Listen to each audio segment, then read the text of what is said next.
Hey everybody, welcome to another CyberSec Tuesday, where the information security community meets here in cyberspace. Sorry for the funny intro there, but for those that are new here, we do meet up every Tuesday evening at 6 p.m. Specific time, and on here on Discord. We do have want to do a big shout out to our sponsor, ArcLight 6. They are a cybersecurity consulting firm focusing on doing risk-based security first engineering solutions for their customers. So if you're interested in them, check them out at arclight6.com. Tonight we do have a speaker. We have Aaron here from Detection AI. He's going to be discussing the launch of a new platform built to streamline detection engineering with AI powered rule creation, sharing, and management. Aaron, feel free to take it away. Yeah, absolutely. Thanks for having me so much. Thanks for inviting me. This is a interesting week for us. We just actually launched the platform last Wednesday, and this is probably a little different than maybe a typical vendor pitch in that this is not a product that we're selling at the moment. This is an open community for anybody in our industry to come on, share detections, collaborate on detections, build groups, and then also use our AI to develop detections. All of that's free. We're basically sort of following a GitHub model where the platform itself is free for anybody who wants to use it. And then the big companies are going to pay for things like integrations and privacies and audits and all that fun stuff that big companies love to pay for. So this should be applicable to everybody. You don't have to. There's no financial gatekeeping to get in fact, I think when you guys posted it in the Discord, you had the invite code that anybody could use to just sign in. If not, please reach out to me. I'm on LinkedIn. I'm the only Moog you'll see. I will make sure you guys get an invite. So hopefully if you guys can see my screen right now. So when you do land on detections.ai, like I said, you can use the invite code right here. It'll get you right in. You can use your SSO auth from Google. It's what a lot of our users do. Again, if you don't remember or can't find the code, just request an invite. But functionally, once you're in the site, let's go ahead and log in with Google here. So once you're in the site, um, it looks and sort of acts a lot like a social platform. So there's feeds. You can sort your feeds. You can find your friends, your peers, your groups. We have some intel here that we're sharing out to the community, and I'll kind of get into all this. But functionally, this is what you're going to see. The way we think about our community, right? And there's sort of three things that we really care about. The first is kind of detections that come from intel. Somebody sharing something with our community, whether it's a vendor or an ISAC or this team, anybody, and it could be offensive intel sharing or kind of more threat actor intel sharing. That's sort of one of the places detections come from. The second is our peer group, right? So the amount of work replication we have in detection engineering is unbelievable. When a new threat happens, there are hundreds and, in fact, thousands of teams around the world that sort of spin up and do very, very similar work every day. And we don't need to do that. That's sort of ridiculous. I think we can look at the way developers do it and sort of learn from that world of like, why am I reinventing the wheel here, right? If you want to write a Google Auth integration, you don't write from scratch. You go find somebody's project and you borrow it and fork it and go, right? And so we really want to take some of the toil out of detection engineering and really, if Netflix wrote a detection, it's probably better than what you're going to write from scratch, and then sort of customizing it last mile. And then the third is sort of more inspiration based. You're worried about a particular threat, you're worried about a particular, MITRE attack stage or whatever it may be, and you want to come in with a thesis and create a detection. So that's really what we're after here. It's like turning intel into detections, turning your peers' work into work that you can leverage, and then turning your inspirations into AI detections. So behind the scenes here, there's a lot of AI stuff happening, but fundamentally, it's going to look and act a lot like a LinkedIn or a GitHub, right? Um, so Poetry, I kind of most of the time tell people to start with discovery. If I go to discover detections, hopefully everybody can see us okay. It's a lot of data.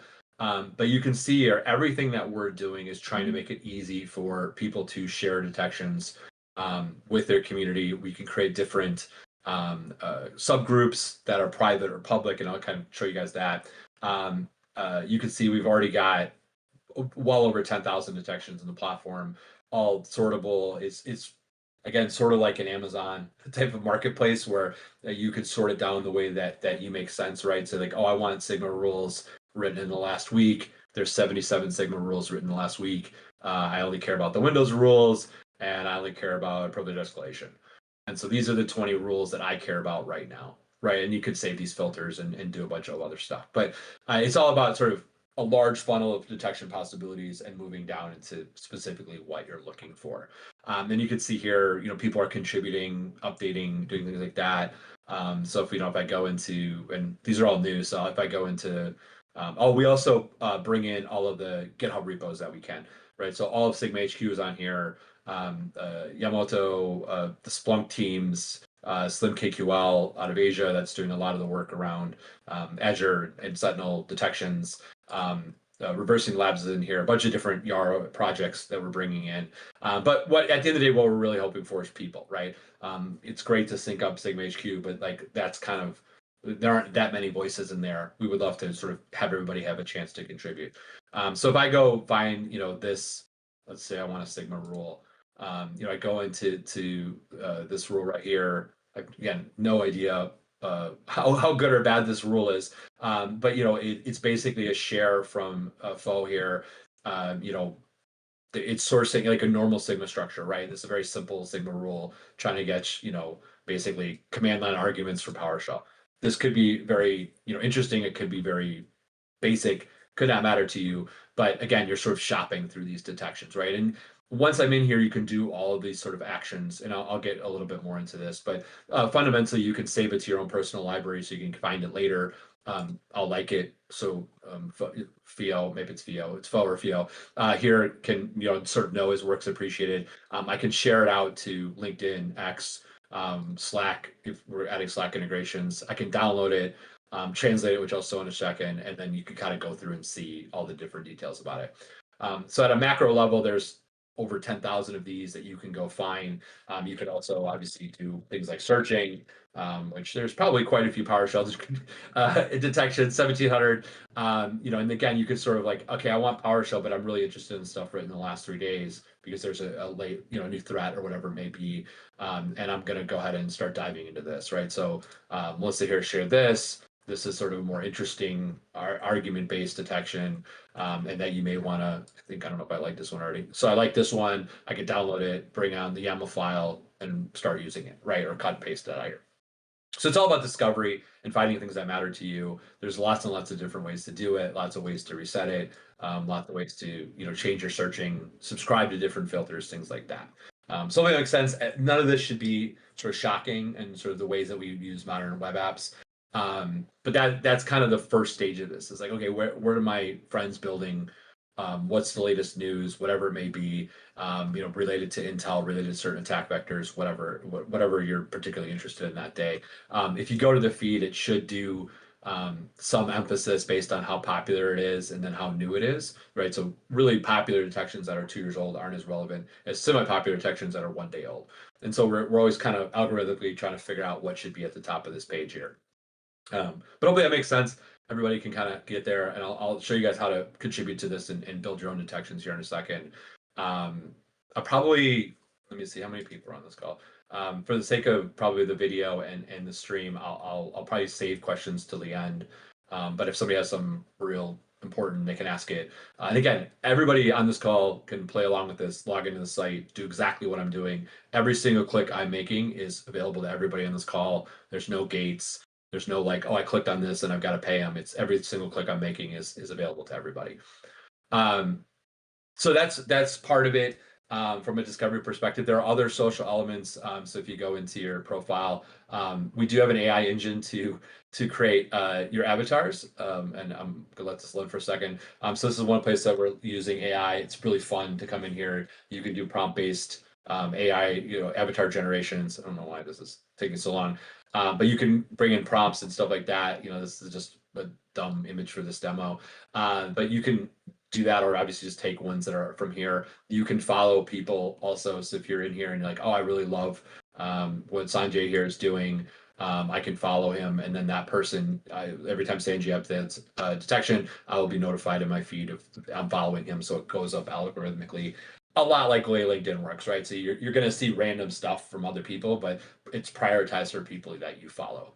So that's kind of the way the detection structure is working right now. Sigma, Splunk, KQL, YARA. We're constantly looking at new things to support. We should have Python, YARA-L, and a few others done relatively soon, hopefully before Black Hat. But hopefully this gives you guys an idea of sort of the front window of the site. So back on the feed, we're putting Intel into the site that you can sort of use. But because this group feels like it's maybe a little more offensively focused, I'm going to kind of show you one of the ways that you can turn basically offensive security issues into defensive detections. So if I find, so we have these things called Intel collections, which is functionally articles, right? But it also could be anything else. It could be PDFs, it could be prompts, it could be a lot of different things. But I'll start with articles. So here's a normal TV article, right? It's from earlier this year, LDAP Nightmare. You guys probably, if you're offensive security and CTF people, you probably remember this one. A pretty standard exploit. It was going around for a while, whatever, right? And this is an article. This is a completely offensively written article. There's really not a lot in here about how to detect these things, and that's fine. So we can take that article, go to your Intel, and just add new personal Intel, right? So I'm going to enter the URL, and I'll just call it, LDAP Nightmare, whatever, right? So what this is going to do is going to take this intelligence article, and again, it could be, you could upload it probably PDFs. It doesn't have to be from the web, but web is easy, just to demo. So I have this article in here. I can take this, start it, should load it right in. So this is, we call this Canvas. It's basically a way to create detection rules, and you can just create a detection rule. And while this is working, what this is doing is it's taking this article from the internet or PDF or whatever you upload, and it's basically turning that into chat context with the LLM. There's a lot of prompting that we do on the back end to sort of make this very detection friendly, to make it as kind of smart as possible from a detection perspective, things like formatting, teaching it to Sigma languages. There is an opportunity here to generate detections in other languages if you would like to. I would say right now the AI is probably the best at Sigma, but you can use it for other things. So this is, kind of an interesting detection, not great, right? But it's basically its best attempt at this. And obviously I can chat with this and be more specific, so I can save this rule out to my detection library and do a bunch of stuff with it, which I'll show you in a second. But what's also interesting here, and I don't know how much any of you have sort of done with this yet, but I can also take other data sets. So if I take basically this is a log dump from this attack being done on a Windows box that Travis here was kind enough to upload. So I can actually take this log data, add it back in, and we'll call this just LDAP logs. And just, you can do this in your own labs. You can do this wherever you want if you have kind of the other side of the story. Well, now I can take two pieces of artifacts, start a canvas, it should load it in. Oh, I did not want to do that. Sorry, let me stop this. Reload this. And also, by the way, you can add Intel from our library too. So we add community Intel. We're going to get better at community sharing. So functionally now I'm taking two articles, right? Taking the LDAP article and I'm taking the CVE dump, and I'm having that write a net new rule sort of based on these sort of new combinations, if you will. We are working a lot with different folks on loading in like attack simulation stuff from ranges, loading in different sort of exploity sort of things to basically make offensive security partner better with detection engineers, and detection engineers work better with our offensive counterparts, if you will. So now you can see this wrote a entirely new detection, which is much more accurate for an LSAS crash condition caused by this exploit, and looking through Windows event logs for a specific crash condition. Again, when you talk about detection specificity versus kind of broader based TTP stuff, those are all sort of personal taste and what you're looking for at the moment. But this becomes a much more interesting rule, right? And so what this is doing now is it's going to take this what it just wrote in, add the correct references, should add the correct dates, should add the correct data sets. It should write all of the data. This is all like just massive amounts of toil we do all the time in detection engineering. It should automatically map tags. You can, I'm not going to rerun it right now. You can rerun it to get a more in-depth tagging process. But again, pretty straightforward, pretty cool. This is an interesting detection. You can edit it right in the platform, right? So I'm going to change the author to me. I can change the date, it jumped into the future, so I'll do today, and then just save it to my library. So now if you go to detection library, I have a nice new set of detections. And this detection was, okay, not that interesting. This one was much, much better. So I can do a couple of things here, right? I can re-edit it, right? Go back to the screen, update it, and this will reshare it to the community, right? So if you're like, actually, I want to add a little bit more data about false positives, and then reshare it, everybody will see that update in real time. That's another nice thing about GitHub is sort of once instead of doing GitHub, is like once somebody uploads to GitHub, these people sort of lose track of it. It's really hard to know if things are updated. This will automatically update the rule for everybody who has subscription to it or basically has saved it. So that's pretty cool. You can download it. Again, I wrote the rule. I probably don't need to download it.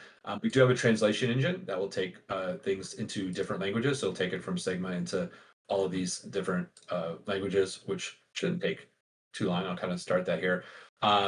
Again, we're maturing this all the time. We're trying to figure out what people want. If anybody has ideas on the way they want to do it or what would be interesting to them, I will give you warnings about sort of missing things and fields that don't translate and a bunch of different other stuff which we don't have to get into in this call. But you can see here now I have a nice new KQL rule, right? Which is pretty cool. Again, you're not going to get as in-depth of data sets as you will on Sigma, but again, I've just whatever that was. So 15 minutes since I started talking, I have a set of pretty decent detections for what I'm trying to do here, including a KQL detection. So if I grab this, okay, I love this detection. This is a fantastic detection. I really think I did a great job of this. I want to share with the community. There's a little publish right here. Publish it, put it in the community. Every single one of you, everybody in the world, all thousands of people who have joined this should see this right away. There it is. And anybody can go in there, bookmark it, download it, translate it to languages they want to translate it into.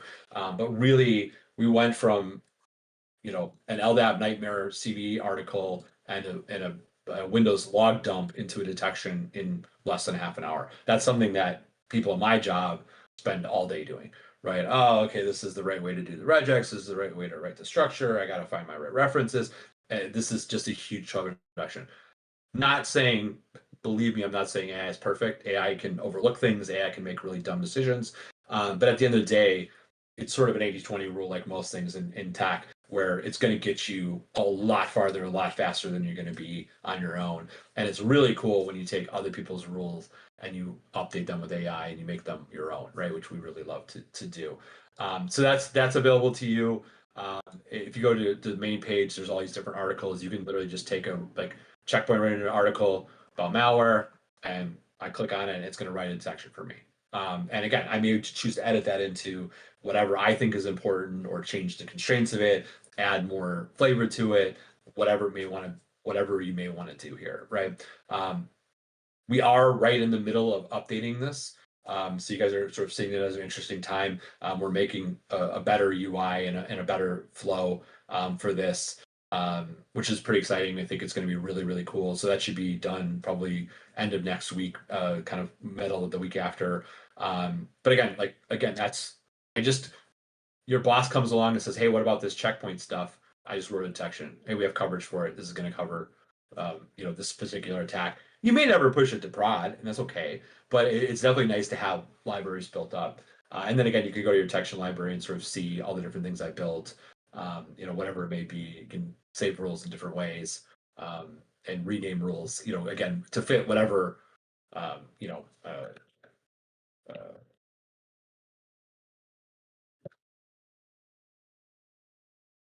I'm just gonna put this in a catalog so my boss knows I'm covered for it if we're worried about it, right?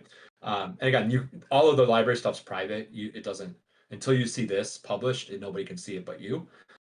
So that's a kind of a really nice thing about it is like it's not It's also not like GitHub where if you keep your stuff there so everybody can see it, or you got to create separate repos. Like for this, everything's private until you click share. And you can see there's other things you can do here. You can straight upload just your YAML files or whatever files you might have. There's manual ways to sort of just start adding, cutting and pasting in detections. This is a good way to get YARA in right now. You can just basically upload them or whatever. As the AI gets better at writing YARA, I think we'll be seeing more AI generated rules. One cool thing that you can do also is create your own subgroups. So you can you can see I'm only in one group right now, detections AI, but I can come here and go, okay, I want to, there's different community groups that you can join, but I want to create a group, and we'll call it no 404, right? Uh, Sharing group for 404, and obviously I could put your logo in here and your URL and stuff like that. I can make it private, so just the people in this call can attend. I can make it moderated, which is basically anybody can ask to join, and then I can just approve it, or you can do it straight up public.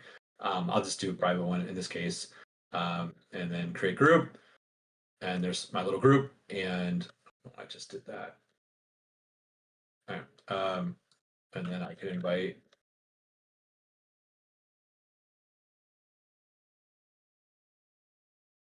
And now Stephen and I are in a group. So when I go to share, right? So I just wrote this one, the shut up report. I mean, I want to put this on the wild, but now you can see I have a new null 404 group. I'll share it in there.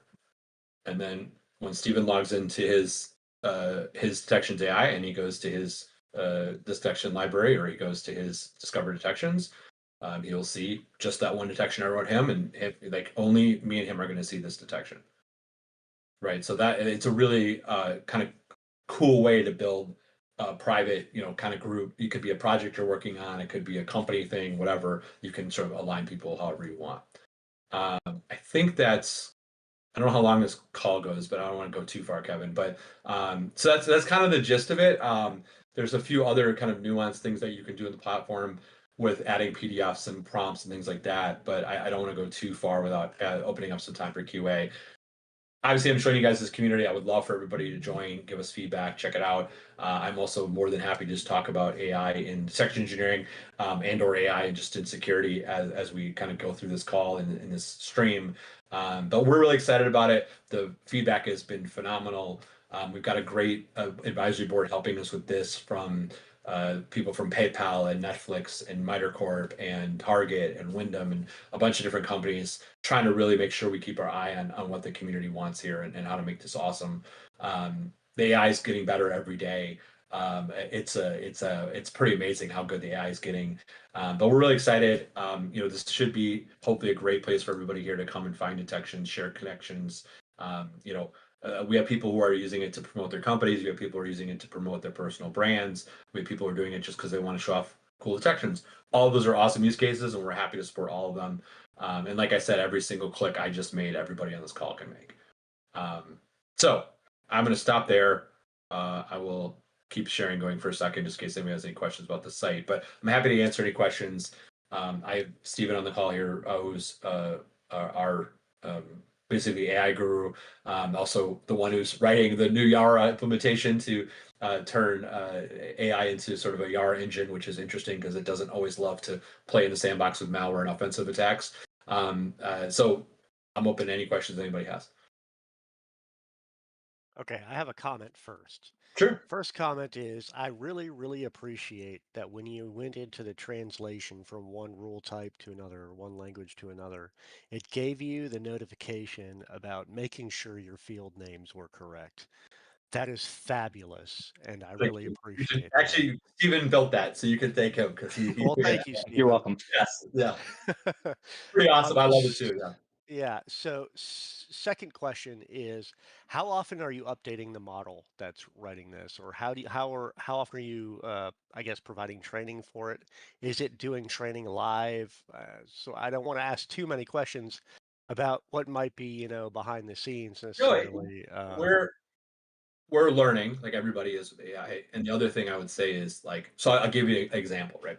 When I started this company all the way back in November, which feels like an eternity ago in AI, you couldn't go to AI to any of them and say, here's a URL, write me a detection. They would all throw up on it. They would all, I don't know what to do with this. You have to turn it into different context. It was all very dumb, right? And so we spent all this time and energy building this big engine to grab website content and turn it into context to load into AI.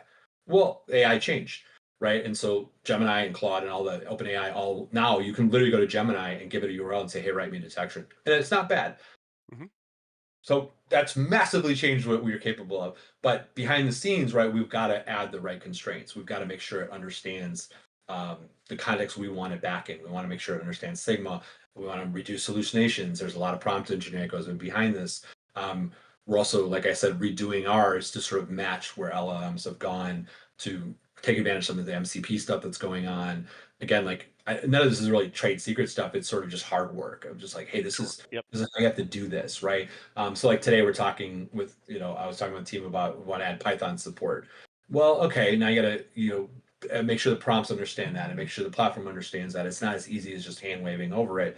Um, at the end of the day, right, you can do a chunk of this directly in your LMs, right? You can Hmm. go to Gemini and just do this, or OpenAI and just do this, and they're all strengths and weaknesses in any of them. Our public model, the model that's free, everybody can use behind the scenes is a lot of Gemini. There's other stuff we do with summary and tagging that we may use other AIs for. Hmm. Um, I would say it's not quite there. I think the new version that we're even building right now will kind of shock. You'll see Yeah. the jump from what I just showed you to where we can go. Okay. I don't know, Steve, do you have a take on that? Yeah, I mean, we don't do any fine tuning or training or anything ourselves. We just kind of use the foundational models. But where we're going to in the next version of this, like the current version that's it's in platform right now, is it's pretty, I want to say basic because a lot of good work has gone into it from another Hmm. person, Yen, in our team. But um, it's not, as good as it could be. So it's Sure. the next version is doing a lot of stuff where it's a lot of validation. We do a lot of deterministic things where we like define languages and their syntax using like Antler and Mhm. stuff like that. We can check outputs of rules and give errors back to models and say like, hey, you did this wrong. Here's like a syntax error, like go fix it before you output it to the user. Do things like Okay. that. We can do things like uh, doing other tool calls for like, oh, the user wants to make more IOC based stuff, or they want to do more. This is a critical alert, like notify the SOC at 12 in the morning, sort of thing. Yep. We can add those settings in. Uh, and that's going to be, I think that's going to be in the next like Canvas 2.0 is what we're calling it. I'm not sure exactly what the feature set is, but like Aaron said, it's going to be significantly improved from what we have right now. And it's mostly not from like fine tuning or changing the model up. It's more from all the other stuff we're doing behind the scenes, whether it's deterministic or with like agent tool calls, things like that. Okay. Very cool. Well, thank you so much for the answers. Yeah, the other thing we're trying to get to is like, okay, I go to Gemini, I have it write a section. What do I do now? Right? Like there's sort of it does sort of dead end you in our space, and I think a lot of AI companies are worried about AI replacing them, right? Because like Hmm. OpenAI launches screen recording and call summary, and it's like everybody in that space is freaked out. So I personally believe to adjust to the AI, I think you need a really strong community. Right? I think you Yep. need people around who are kind of facing the same direction. And then, we'll take it opportunistically take advantage of the AI that makes sense to us, right? Oh, like Claude got really good at writing Intel summaries. Well, we'll use Claude, and we'll spend that money. Or, I have to say, even when I started, Gemini was the worst one, in my opinion. Gemini sucked at writing security rules, which is hilarious Same. because they Yeah. own freaking, virus total and have more intel than anybody on the planet. You're like, why are you bad at this? And then all of a sudden they got really, really good. But that could change tomorrow, right? And so what Right. really matters is the place to use the outputs and translate it into your repos and collaborate and push it into your sim. And so like I really think that layer is becoming really, really important. And also honestly like makes you less susceptible to them just going, oh, we're gonna do this ourselves. Like, and everybody in security has fallen for that for a million years. Like Hmm. Defender put out 30 AV companies out of business, right? And so like that, I think that helps us to stay stronger. And honestly, like I think half the battle here isn't actually writing detections. It's actually not terribly hard to write detections. What's hard is to write detections that are meaningful and to prevent detection drift, which is functionally like, does this matter anymore? It mattered today, but does it matter tomorrow? And so those are the things we're also thinking about is like, oh, can we teach AI? So one of the questions that comes up all the time is your boss comes to you and says, do we covered for this? Well, that's a much cooler question to ask AI than it is to try to dig through your library, right? Yeah. Hey, AI librarian, do I have something in my library that covers this? If yes, you're covered. If no, here's 3 recommendations that were written by trusted sources to cover your butt and tell your boss you're covered. I am seeing a lot of detection engineers struggle for funding, like inside of these large organizations that sort of justify like why they're existing. And then the other thing I'm seeing is CISOs and CIOs going, how are you using AI? And I don't see a lot of good detection engineering answers. So again, just as a pushing this forward, at least they can go, I'm using an AI platform to develop detections. That sounds pretty good in a meeting, right? Yep. And so like part of this is social also, which I think is really interesting. Well, I do like the social aspect of it. I do like that you're getting detection creations from a large community across varied languages, all in one repository. So that's very cool. Thank you. Yeah, we're excited about it. And we're learning Agreed. every day, right? Some people don't want to play in the sandbox and don't want to share, even if they say they do. I think one of my core things is like GitHub sucks for what we do, right? It's awesome for dev people, it's terrible for detection engineering. And so like we want to, push that boundary too and say like, hey, this is just a better place to do this type of work. And it's not terribly expensive, so we're able to do it for free for everybody. And then, obviously, when a company comes along, hey, I want the AI to tune all this and push it to my Splunk instance instantly. Like, yeah, you're going to pay for that. Like, that's how enterprise software works. But for the front end, I think we're going to be able to keep it free and pretty awesome for a while. Awesome. Thanks. Hey, Aaron, I got a quick question. Mhm. So, and I'll just be transparent. I don't come from a detection engineering background, so excuse me if it's a ignorant question. But my background is in cloud security engineering, and so I do day to day. I do development work, usually like in Python, things like that. And one thing, I'm used to doing is whenever I'm writing some sort of thing, and maybe we can use an example as a detection for that example is I would write some sort of test to verify that it actually does work. Does your tool provide any system that generates tests? Like, if it's something we're going to be testing something or trying to detect something in Active Directory, some sort of threat, some way to like simulate that, and then seeing if the detection catches it. So, Interesting question. yeah, well, you could work in detection engineering now because that is the question. And so when it comes to like the quality of detections, right? There's a bunch of people working on atomic testing and creating tests, and I'm working with companies that build big cyber ranges and want to automatically create detections based on offensive playbooks, and there's a lot going on here.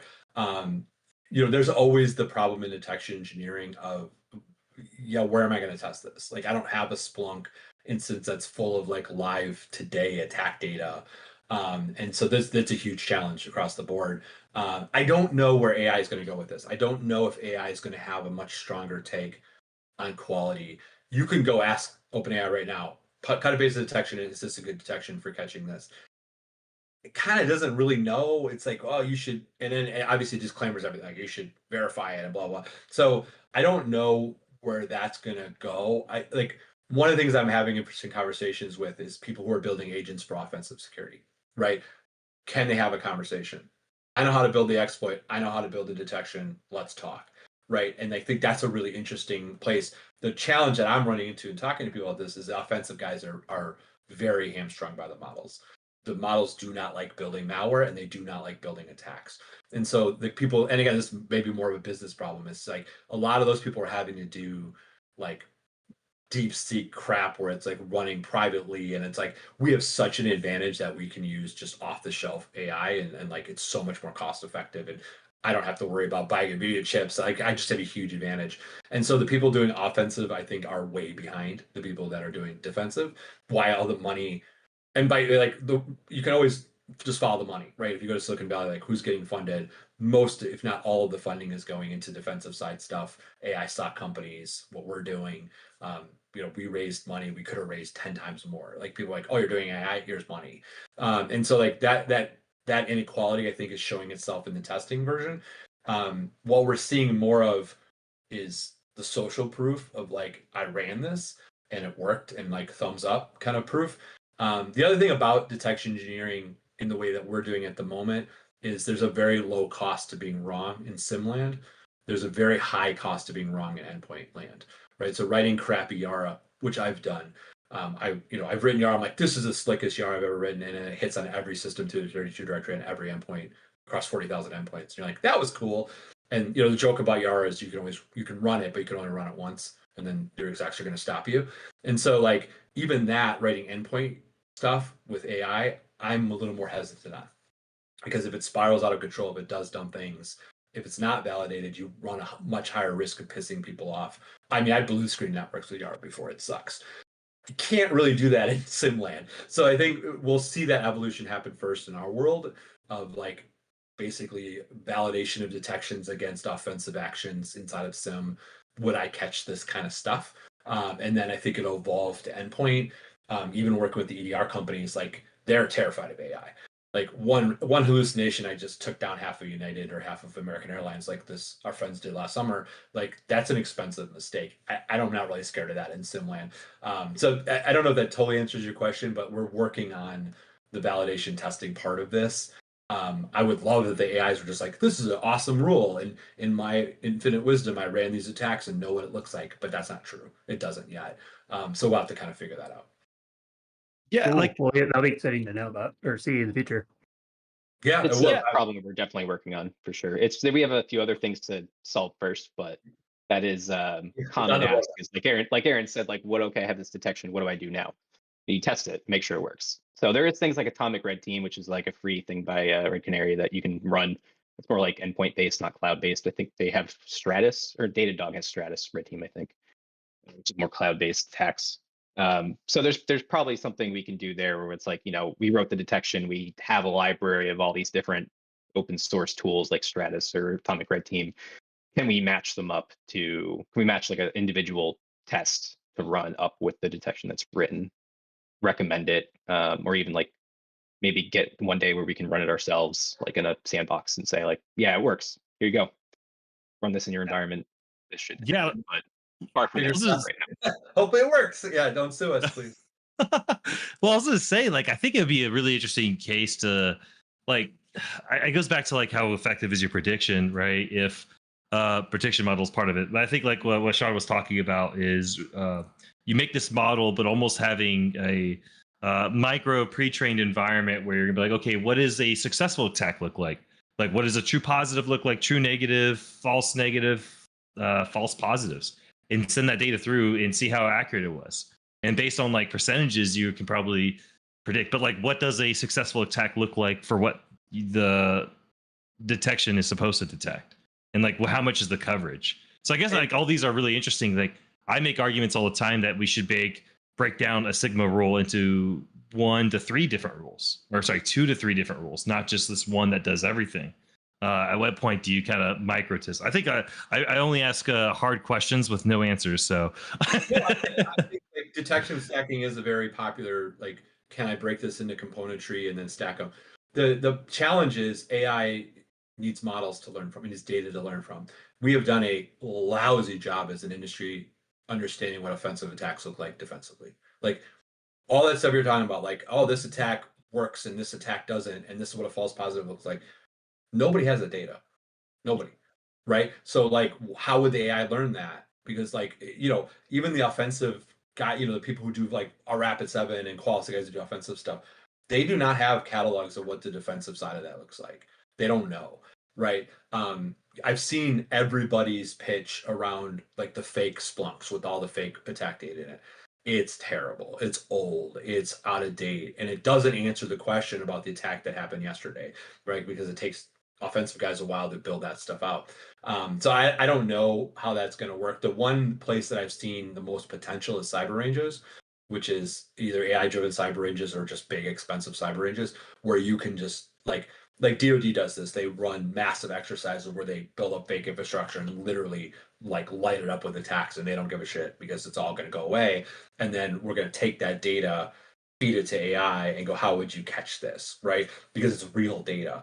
But that's incredibly expensive. The DoD cyber range is $45 million a year or something like that, right? So like this stuff just isn't easy to do. But I think we'll get there as we like somebody needs to train the AI models on offensive security, and it just hasn't happened yet. At least publicly. I'm sure it's happening privately, and I know there are, some of these bigger shops that are doing it, internally, the Netflix, PayPal, Microsoft's the world that have mega budgets and things like that. But it's just really hard. And also the AIs hate it. They like everything you do, like write me a great attack for this. It'll be like, oh, I can't do that, right? Like I'm sure you guys run into this all the time in CTF land. Like if you go ask OpenAI on how to get to the next stage, it will choke on it. It'll just be like, I can't write that for you, or I can't write exploits. It's not easy to do this job. So yeah, so we're definitely figuring it out, but right now it's mostly social proof, which is unfortunate, but I guess it's better than nothing.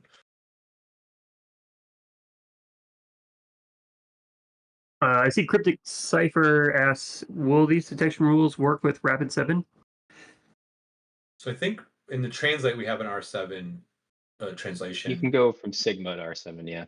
From R7. I don't know all of the different things R7. I'm not super familiar with their SIM product, so I don't know what they support out of the box. Like I said, we're going to add Python, probably RL here shortly, because they were a Google aligned company, probably makes sense for us. And then sort of what are the specific ones? The SIM companies are pretty supportive of OpenSea, and they say they are, and then it's like they're not always. So I don't know enough about what they support, but if there's specific sort of language things that we're missing, we obviously can fix our translator and sort of figure out how to make these things more useful. I know you probably can't just cut and paste Sigma to R7 SIM, but I think CrowdStrikes you can. I know like abstract you can. There's a few sims where you can just like straight use Sigma, but for most part you have to get it into its native language, which we are kind of running into. So I would have to kind of dig into it more with R7. I haven't done that yet. Got it. Cool. Thanks. Yeah, no worries.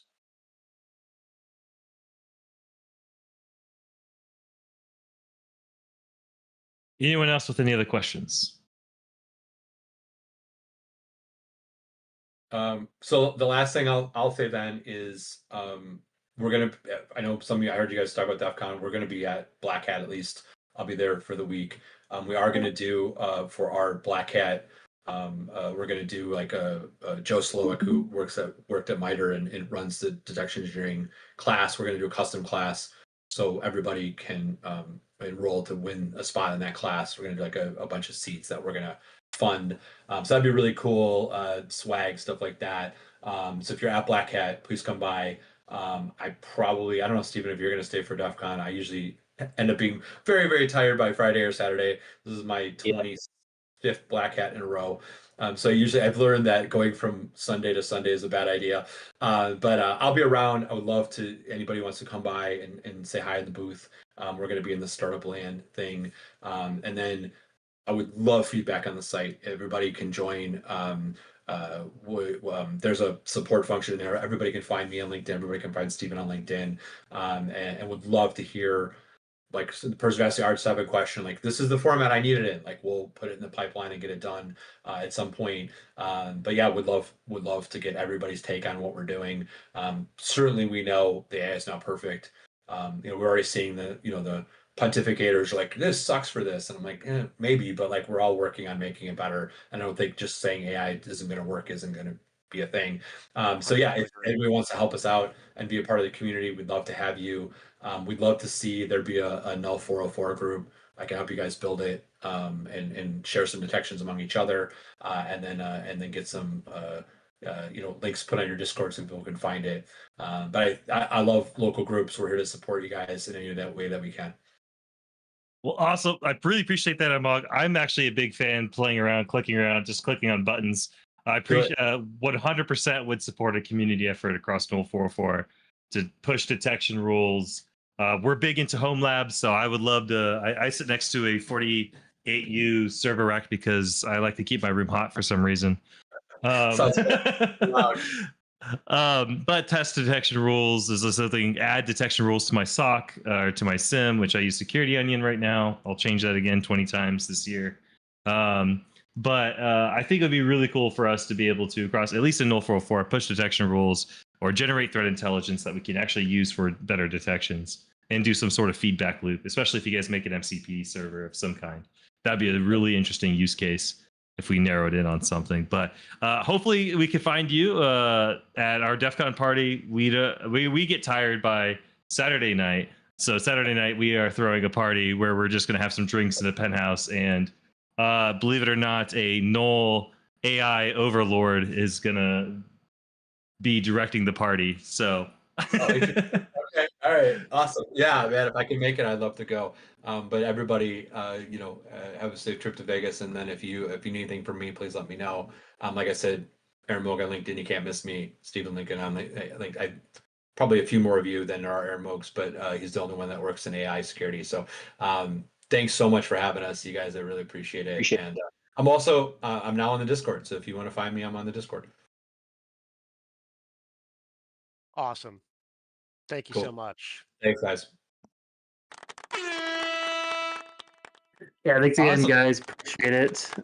If you guys feel free to drop a link to your LinkedIn on the Meetup text channel if you guys want, or any other links, and then we will share out the video link as well to you guys. If you guys want to share that as well.